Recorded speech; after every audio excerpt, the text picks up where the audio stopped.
Well, welcome everyone. I'm glad you guys are super excited and glad to see you guys kind of pumped, also semi-scared for this new adventure. I think term one, in a lot of ways, is a starting point and a lot of kind of trial and error period. But I wanted to kind of ease some of that trial and error and kind of give you guys a skeleton of what you guys will likely see in term one, as well as if you guys have any questions, address those as well. So first things first, my name is Kishore. I am a term four School of Med student here at SGU, and I successfully completed term one many, many moons ago.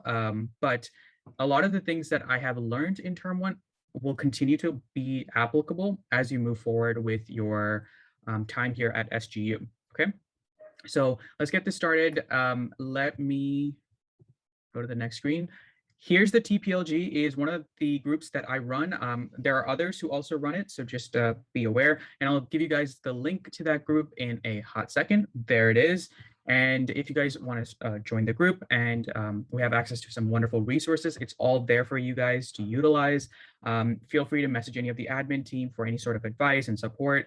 They're all upper termers like myself, and some of them are in clinical years. Some of us are still doing our basic sciences. So we have a kind of wealth of knowledge to kind of distribute to you guys, to especially the incoming T1s. So what's the outline for today? The outline that we're going to just address and kind of set you guys up is what I essentially used and utilized when I was in T1 and what I started to continue to develop in term two and then moving forward. So the things that we're going to cover today is the study skeleton that I approach things with, how I tackle practice questions, the modules that you're going to likely experience and see in T1 and what they entail and how you have to change your study habits and schedule based off of that, and how you manage time in med school as well as extracurriculars. So just a broad overview of essentially everything you need, but as always, everything is going to be very tailored and specific. The link to these slides are on the Facebook page, and you guys have you have access to that, and you guys feel free to follow along or use some of the resources that I've listed on those slides. Okay. So the study approach is going to be very personal and varied from person to person because not all of us are created the same way, especially that's more applicable when and how we study, right? Some of us are going to do pre-read our lecture slides and supplemental resources, and some of us won't. So that's why I put a plus or minus, just be aware. Um, it's going to be varied from term to term as well as module to module. So just be yes, I will most definitely share my Facebook link at the end of the presentation, especially after we do the Q&A session too. So as always, I personally recommend doing a little bit of pre-reading. It doesn't have to be extensive. It just has to be like 15 to 20 minutes. That's all. Then you attend lecture. That is really critical. Make sure you attend lecture because there's an 80% leeway that they give you, but you should attend every lecture because that is what your exams will be based off of. So if you skip lecture, please only do it for the most dire circumstances, but you do have that 80% leeway. Post-read, you have to do this, and I will tell you guys more about post-reads and everything in a hot minute, as well as doing practice questions slash Anki. The reason I club those two together, because those are even more active forms of you learning.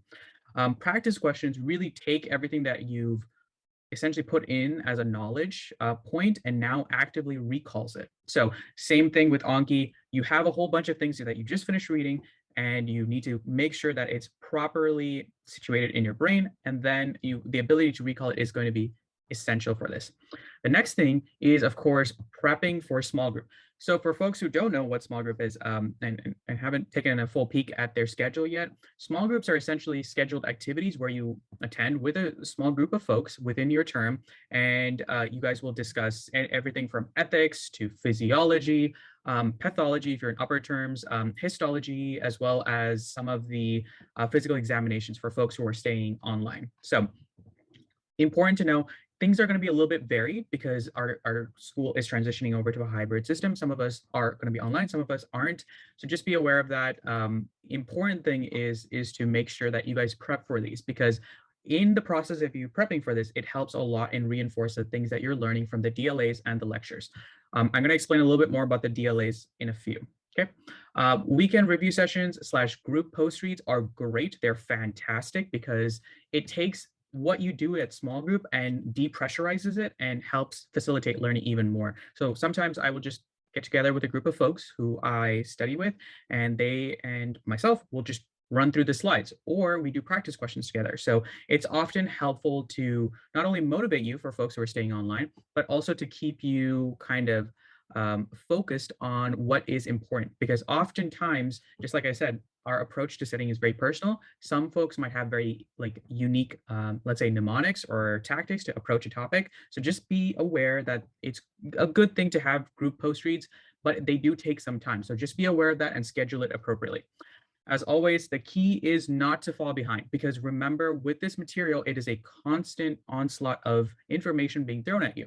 And you guys will feel that right off the bat, especially in week one, when you guys, start and you're like, there is literally so many DLAs and I have hardly any time to breathe, but it will ease up. But important thing to know is that that easing up isn't because of the fact that there's less material to be covered. It's because you guys are getting more, I guess, trained to tackle the material in the best possible way, right? To be more targeted and more approached with your material and the sources that you're getting them from. Okay. So let's go through some pre-reading kind of principles and tactics. The key principle that I want to emphasize, if you are going to do pre-reading, because it will vary from person to person, is you got to keep it simple, right? You don't want it to be overly complex. A light skim, 15 to 30 minutes of the lecture slides is going to be fruitful, because you can use some of the objectives to kind of establish what you're strong at, what you're weak at. And I think it helps a lot, especially for a lot of folks who need that extra buffer or another pass at the material. Okay. As always, highlight and explore any words or concepts that's super unfamiliar to you. Okay. All of a sudden on a slide, they might say, this patient presented with pheochromocytoma, and you have no idea what that word even means. So sit down, highlight that word, find the definitional aspect of it, as well as add some of your own thoughts and understanding of what is being essentially presented on the slides and what you looked up. So that way, it's a very active process, so that when you do show up for a lecture, you already have some kind of a baseline information of the material. Okay. Some people rewatch the lecture. Okay. And I say rewatch the lectures as in these are pre-recorded lectures from the past. You guys feel free to message me at another time, and I can try to see if I can find those recordings for you guys. And what you need to remember with this is it's a full-blown lecture. It's a past recording of a lecture. It is time intensive because they're an hour long, hour and a half, two, etc. So it takes a lot of time. Obviously, for some people like me, I watch it at 2x speed, so I can just get a quick pass through things. But sometimes I might not watch the entire lecture, so I might just watch a supplemental resource, such as like a Boards and Beyond video, YouTube video, etc. Because Boards and Beyond and all of these things might go to a too much level of depth or too little level of depth for SGU. As always, your slides are going to be your bread and butter. So just keep that in mind, and it's essential that you remember that. Okay, so what happens when you go to lecture? You got to pay attention, unfortunately. But fortunately, if you do pay attention, it's counted as one of your other passes at the material. So you make sure you try to keep the distractions to a minimum, because it's essential that you focus and get the proper exposure with this material, okay? Make sure you log on to Turning Point. For those who aren't familiar what Turning Point is the clicker system that SGU uses, both virtually as well as in person. For those who are going back to the island, you will have a physical clicker with you that is given to you as part of your like welcome package of all of your medical equipment. So keep that in mind, keep those safe. They're associated with you and they need to be registered and properly utilized. Okay. My approach is simply to start writing down concepts when in lecture about what I'm going to cover in post-read. It helps solidify a lot of the material. So I highlight, I star stuff that needs to be brought back up again. So keep that in mind. So that is my tactic, and I can show you guys some kind of screenshots of how that is if you guys want when we do like when we go past this recording and into the Q&A session. And some folks, I personally don't do this, but some folks often screenshot the clicker questions, which are these basically stopping points where the professors or the lecturers might test your material. So keep that in mind. The next thing is post reads. Okay, I swear to you guys, you have to do post reads. It's so difficult. There are very few things in med school that I can be like, this is 100% something you have to do, but post reads are essential because what they do, and this is psychologically and neurologically proven, it helps with the encoding of memories and the long-term storage. So you got to do it and you can't skip it no matter what, because if it's greater than 24 hours, there is a greater chance that you will remember less of it over time. So as soon as typically you finish lecture, try to either go home if you're on the island, or like go to the library and start your post-read process quickly. Okay, so that it's another pass through the material and it can be encoded into long-term storage and eventually utilized for exams and for actual medical purposes.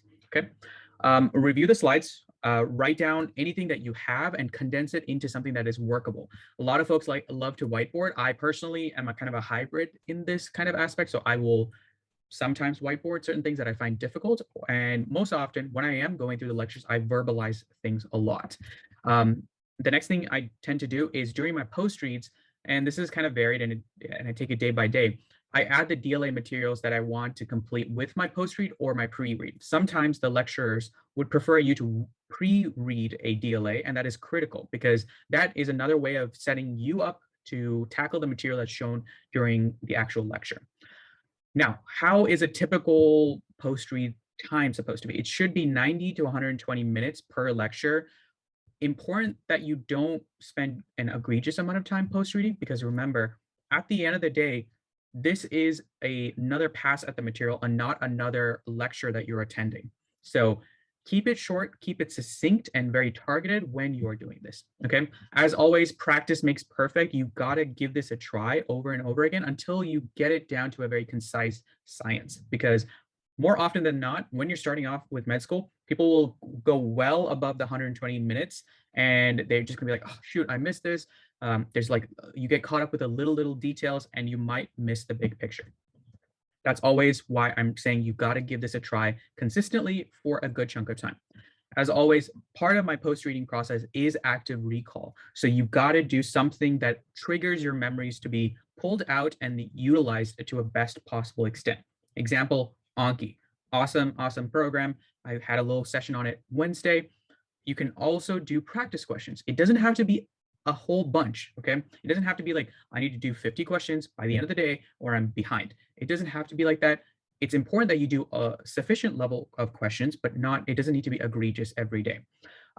Because that's another way that you are doing active recall and it's an active engaged learning process. And a lot of this can be covered too, like they'll tell you the science behind a lot of this too. As to why it's important. Practice questions, you got to do practice questions. I don't care what anyone tells you. Practice questions are often the best predictor of how you will do on an exam. So regardless of what is thrown at you, make sure you do plenty of practice questions. Because at the end of the day, once you start seeing the patterns, even if you don't understand the concept entirely, there's a good chance that a question can only be asked so many ways. And that's one of the key benefits of doing practice questions, because you'll see combinations and permutations of things. Sakai practice questions are typically done during the day or on the weekends. So just keep that in mind. 5 to 10, it's not too much. It sounds very little, honestly, but 5 to 10, but with a level of consistency and approach. So make sure you're going through the questions and you're not just like, okay, I got this one right, moving on. It's going to be, yes, I got this right. Why did I get it right? And then look at the other options and try to build the situation or scenario that it would also work for another question stem. So something that I like to do, I like to go through the questions, highlight and strike out things that I don't need to focus on or I do need to focus on. And then I will start making necessary kind of decisions as to which answer to pick. As always, time yourself. SGU exams are timed because you get essentially 60 to 70 seconds per question. And I will make sure when I'm going through the practice questions to do it with that set kind of timer. For those who are asking about Sakai practice questions, they are not IMCQs. IMCQs are interactive multiple choice questions. Those are administered by the school at a particular time where you will go in with your clickers and it's just straight up like practice question session. And the professor will explain all of the answer choices and give you further details. Yes, so the practice questions found via clinical keys, absolutely. I will give you guys more information on this on the next slide. As always, it's going to be a little varied when you're doing assigned questions. It can either come from textbooks or from the Sakai practice questions themselves. A great example is when you guys get to MSK, you're going to do a lot of GRACE questions. When you get to CPR, you're going to do a lot of BRS and pre-test and all of these other textbooks. Okay. Some use question banks. Okay. And I'm talking about professional question banks, such as like USMLE RX, AMBOSS, etc. What I am saying to you guys is do not buy these when you're in T1, because what you need to know is that these are not prepped and primed for T1s who are just starting med school. And more often than not, you don't have the sufficient knowledge level, and it's just going to cause more stress than good doing these practice questions. Okay. That's why I personally prefer to finish off all of the Sakai questions, all of the IMCQ questions, and then look at student-generated ones that you can find in Facebook pages and DES groups, so on and so forth. But just be aware they are student-made, so sometimes they might be keyed wrong, or they might have potentially issues with the explanations. So just keep that caveat in mind when you're doing those questions as well. Okay. As always, schools first, right? School material first, and then you can look at external resources. Okay. Next thing, what are the testable materials? Okay, this is what everyone asks me about. They're like, okay, is it, Sakai? Like, is it like the lecture topics? Is it the clinicals? I also see that Priya is in the chat. So she's also an upper termer like me. She's a term 4.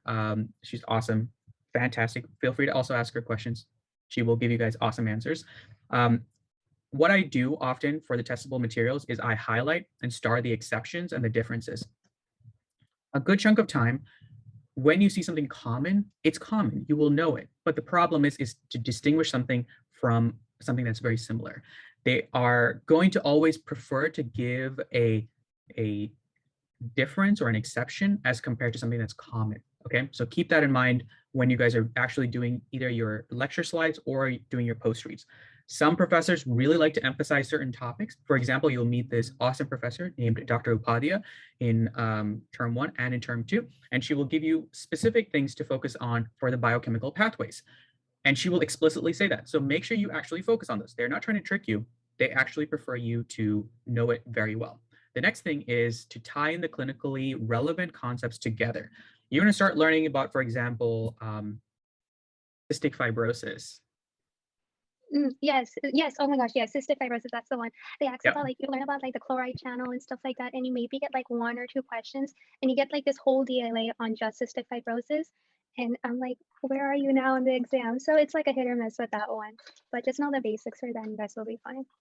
Absolutely. And they love like these concepts and they will continue to build on them. So make sure you tie these things together, and they're absolutely important, super, super critical. And when you tie these together, it makes a clinically sound picture. And if you don't have this picture, it makes it more difficult during the exam to kind of pinpoint the differences and pick the right answer. So my always advice is any sort of clinical presentation of the disease and the differences between diseases and disorders that are very similar. And you're going to continue to build on that even in term 2 and moving forward during your time here at SGU. Okay. Next thing, our favorite small group. Actually, Priya's in my small group. So she's seen this plenty of times. So you will see everything under the sun in small group, anything from like clinical skills all the way to histology, physiology, so many random clinical cases, but they're all helpful because they all build off of the lecture material. And it's not just something that they're just giving you for the sake of giving you, but it's often a little bit more challenging, and it helps to go to these and get clarification from the facilitators. As always, you got to prep for this. Priya knows plenty of times we've worked on documents together, kind of figuring out the questions and all sorts of other things that are asked of you. You can wear scrubs if you are online. If you are in person, they do want you to be in scrubs, is what I believe. So make sure you guys dress appropriately when showing up to small group. Don't take the small group from the beach in I don't know, your beach shorts and sandals. They will frown upon that. So just an FYI, important to go to these because they help further polish your knowledge on the material. It's not going to burn up too much of your time because you have already prepped for it. And they love asking questions to students like, oh, tell me what specific genetic thing is messed up. So they'll be like, oh, you have to tell them, oh, CFTR for cystic fibrosis is messed up. So it's on this chromosome, so on and so forth. And that's how the facilitators will essentially, in medical terms, like they will pimp you for the answers. So it's a great prep for how you're going to experience things in your clinical rotations. And it builds on your knowledge and helps do that active recall that I keep mentioning. Next thing, what do you do on the weekends? Not party, unfortunately. You're in med school. So Saturdays are going to be so much fun because you're going to cover the first half of the entire week's worth of material. And on Sundays, wait for it, it gets even more exciting. You cover the second half of the week's material. Isn't that so much fun, guys? Like, look, all this free time, what to do. So this is also the time when you can dive deep and start doing practice questions, right? You can do a whole bunch. Like, I swear, I've gone through like 150 questions in the span of just like one day on probably Saturday. And I will continue to do more and more of those as we get closer towards exam time. And it's a great way to reinforce a lot of the learning that you've cumulatively started building up from day one all the way till when you have your first midterm or final, so on and so forth. As always, attend the weekend review sessions. I will be hosting some of those, as well as Brady and Lindsay, Dog Mom, and Scrubs DES. Those are great to attend. There are also OPLG sessions. Those are hosted during the weekdays, as well as AEP. For those who are being fortunate in to be placed in AEP, don't feel bad when it says like AEP. It's not talking about the fact that you are academically behind or you're challenged or any of these things. I was in AEP and I did absolutely awesome in T1. So just make sure that you attend those because they're led by upper termers like myself and Priya, who are going to help flesh out your knowledge when you are going to these sessions and help you focus in on how to tackle med school properly.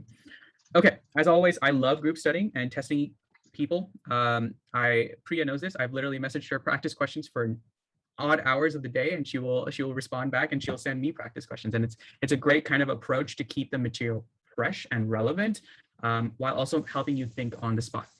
And on the weekends, I love to kind of skim through first aid, watch Boards and Beyond. I watch like too much of Ninja Nerd for like my own good and well-being.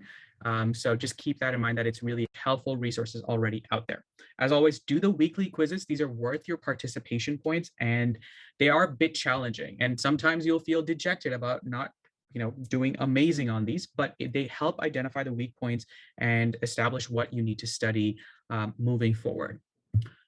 Okay, so the next thing we're going to cover is modules. The module specific things that you're going to cover are FTM, which is called Foundations to Medicine.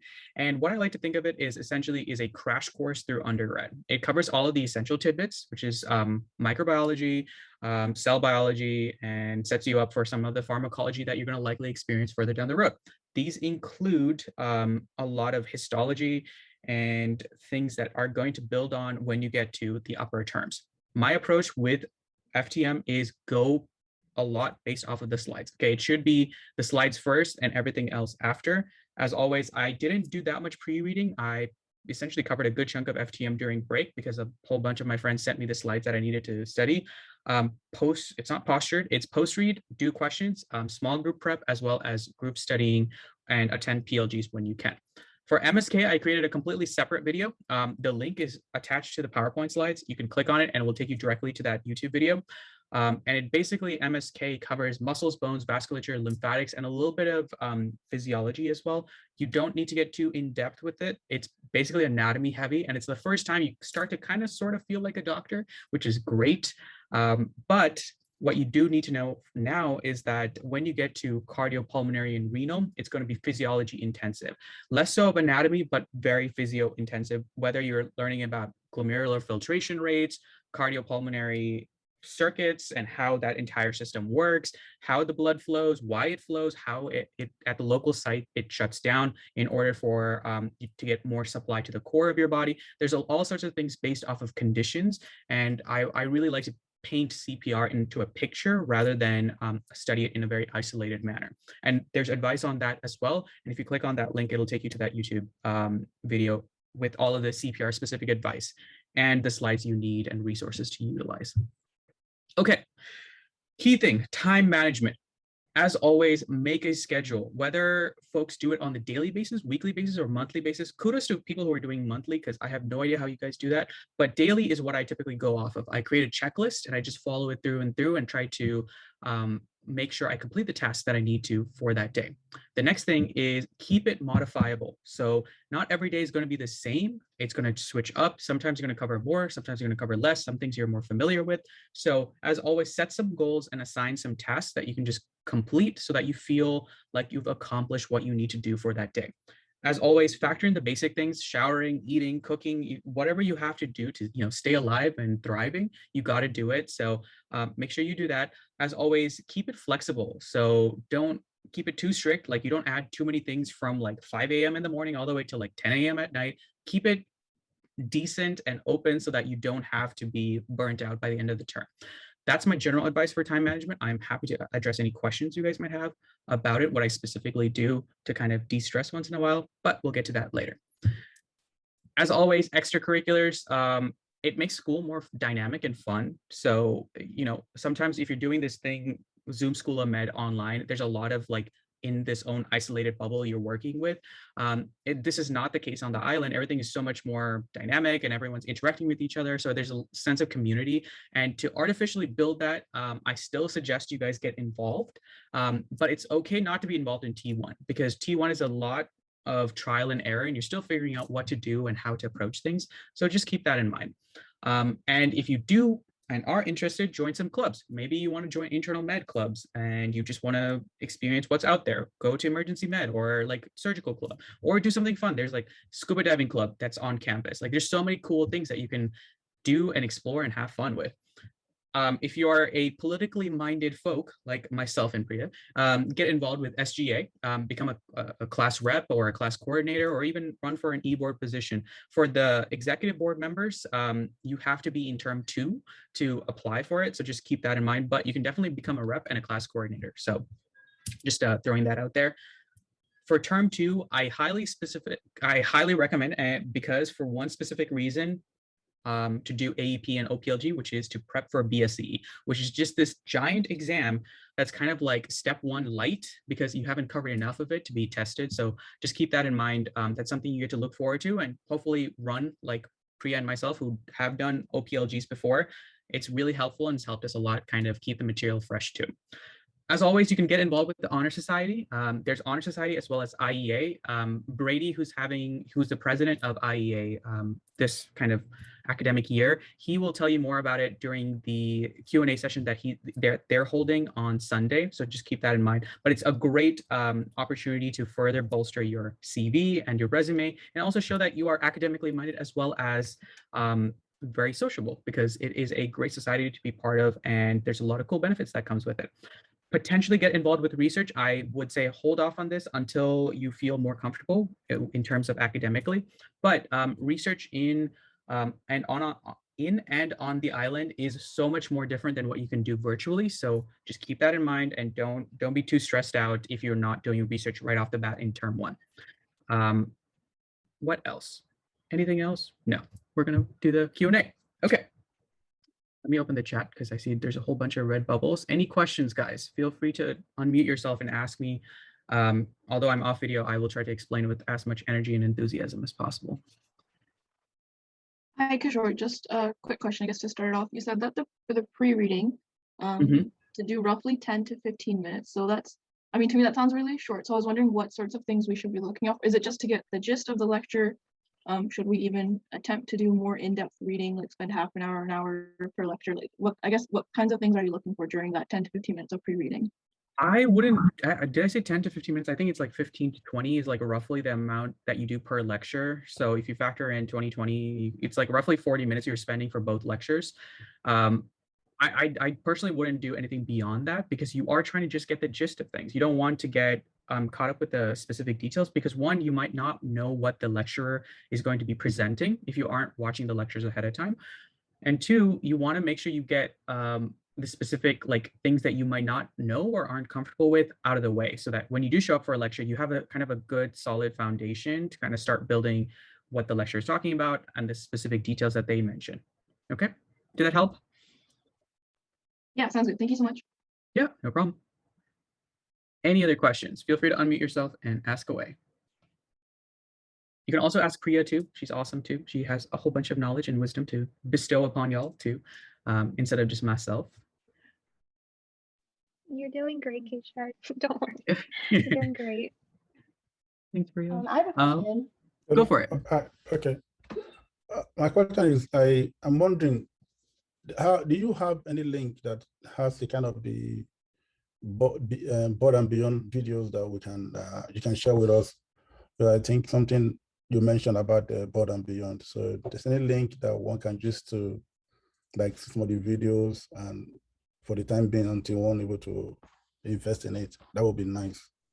I unfortunately don't have access to those videos that I can share because I have a personal account with on boards. So, but I do suggest there's a lot of like trials that are going around as well as like discounts. So feel free to keep an eye on your class page as well as information from upper termers who are often ambassadors for a lot of these extra programs and external resources. What I'm suggesting is hold off on even buying any of these. I never bought anything even in T1 because there were so many things that I could find on YouTube. Like there's Armando Hasudigan, there is Ninja Nerd. There's so many great resources that I still use till this day that is fantastic because those are all relevant material. Medicine is a language that is spoken by every person who's studying to become a doctor, and it's very much generalized, and you're not missing out on too much if you don't have a board subscription or an AMBOSS subscription, because at the end of the day, no matter how you cut it, you can only learn about the mitochondria like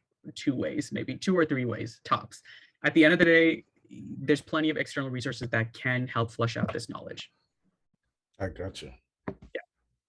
Thank you. Any other questions? Yeah, of course, happy to help. Hey, Kishore. Hi, what's up? So I had a question. I did notice that there were some assigned readings on the DLAs. How important are those to review? So I sometimes kind of flip-flop around with my DLA. Sometimes I watch them ahead of time and I read them ahead of time. Sometimes I don't have enough time and I end up doing it after. So just keep in mind, if you do that, it's not a big deal, even if they tell you to read it ahead of time before you showing up to lecture.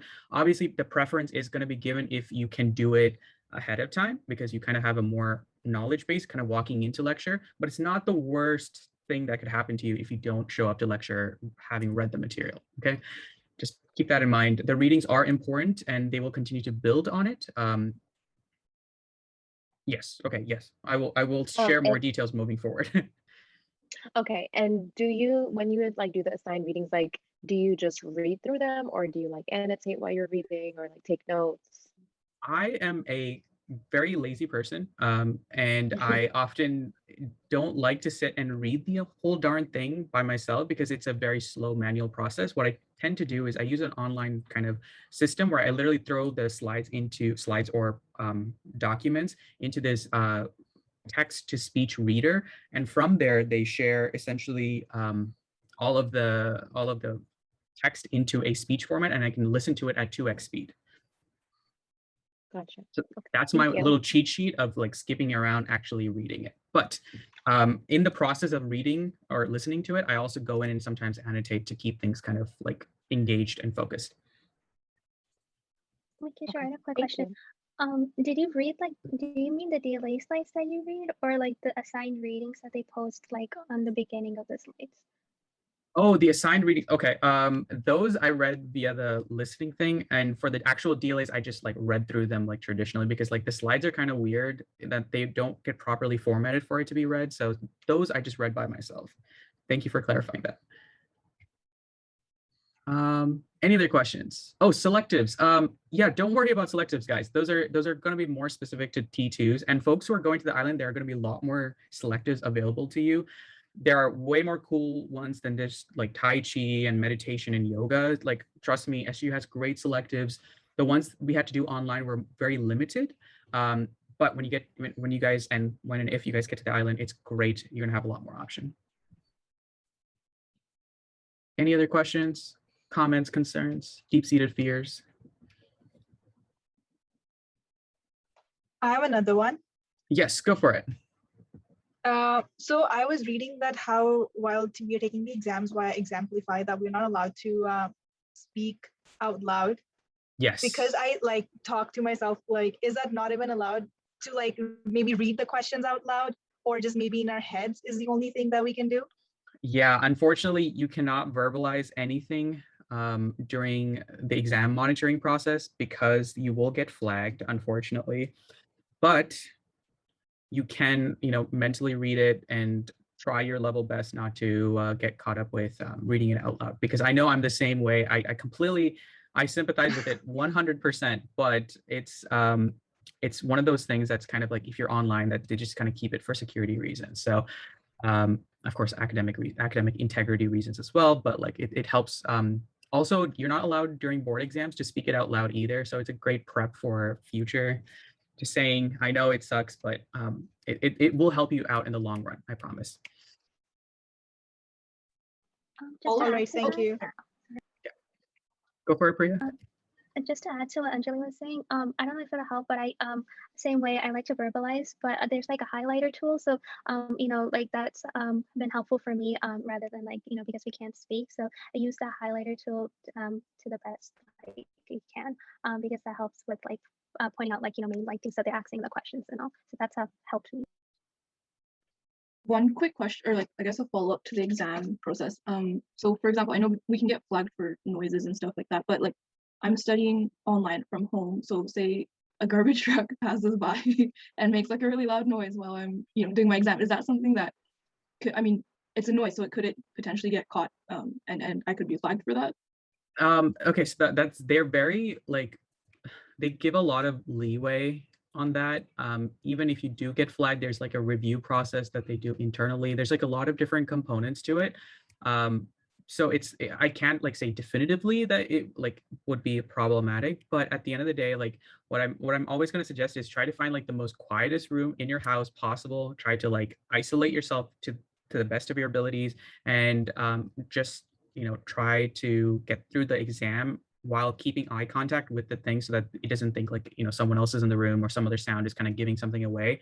And if you do get flagged, it's not the worst thing, the end of the road type of situation. SUs will review the slides, or sorry, review the video and the monitoring slides, and they will make sure that, you know, if it's something that's just benign and that's not going to cause too much issue, then you won't get flagged and have issues with it.